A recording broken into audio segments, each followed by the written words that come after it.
इसमें बताया गया है कि शांति कैसे मिलेगी।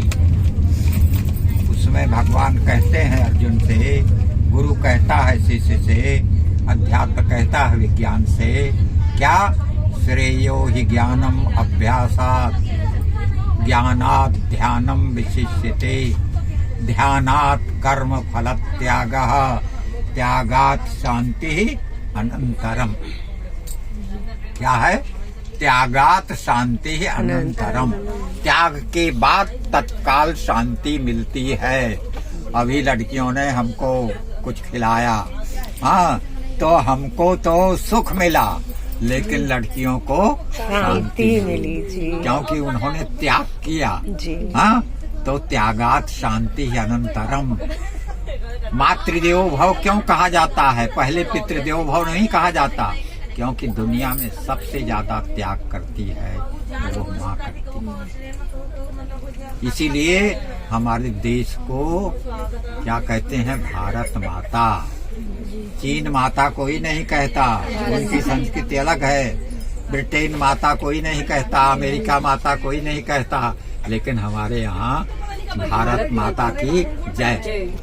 कुछ लोग इसका भी विरोध करते हैं, विरोध नहीं करना चाहिए। भारत माता सबकी माता, भारत माता की जय। तो श्रेयो ही, आप पूरा गीता का 12वां अध्याय ध्यान रखिए।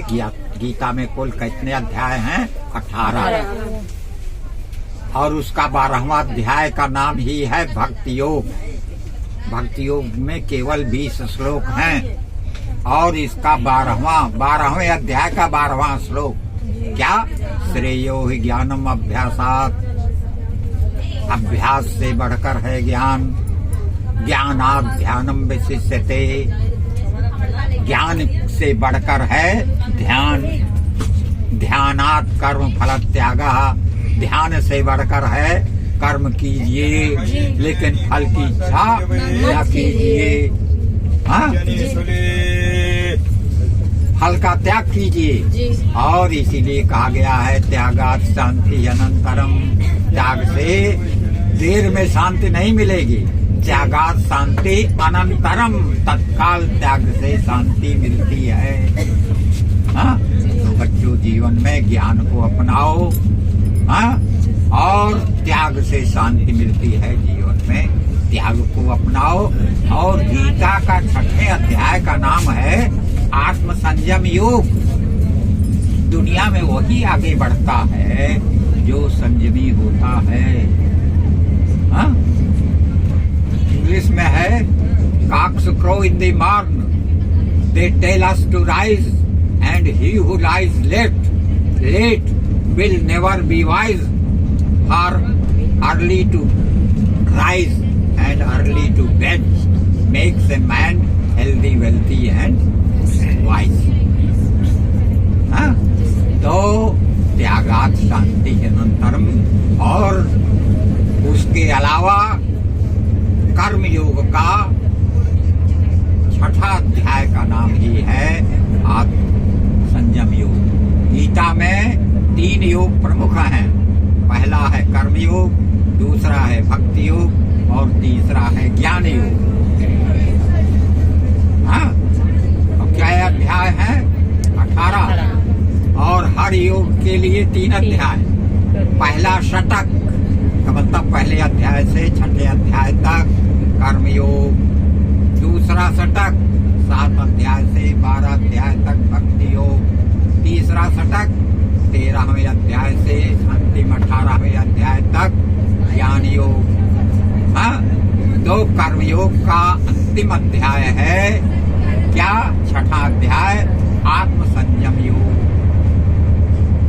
कर्मयोगी समाज के लिए उपयोगी होता है, क्योंकि कर्मयोगी कर्म करता है समाज के लिए। हाँ? अपने लिए खाता भी है, तो इसलिए खाता है कि समाज की सेवा करनी है। अगर खाएंगे नहीं तो समाज की सेवा कैसे कर पाएंगे? कर्मयोगी उपयोगी होता है समाज के लिए, राष्ट्र के लिए। और ज्ञान योगी उपयोगी होता है अपने लिए। और भक्त योगी उपयोगी होता है प्रभु के लिए, भगवान के लिए। तो बच्चों, जीवन में कर्म योग की साधना करो। क्यों? कर्म योगी सब में ईश्वर को देखता है। 7वें अध्याय का 19वां श्लोक है क्या? बहूनाम जन्मनामन्ते ज्ञानवान माम प्रपद्यते वासुदेवः सर्वम इति स महात्मा सुदुर्लभा। क्या मतलब? वो सब में वासुदेव की छवि को देखता है। सियाराम में सब जग जानी को देखता है, इसलिए वो किसी से घृणा नहीं करता, सबसे प्रेम करता है, क्योंकि सब में आत्मा वही है और सबकी आत्मा में परमात्मा का वास है। इसलिए वो सबसे प्रेम करता है, वो पालन करता है।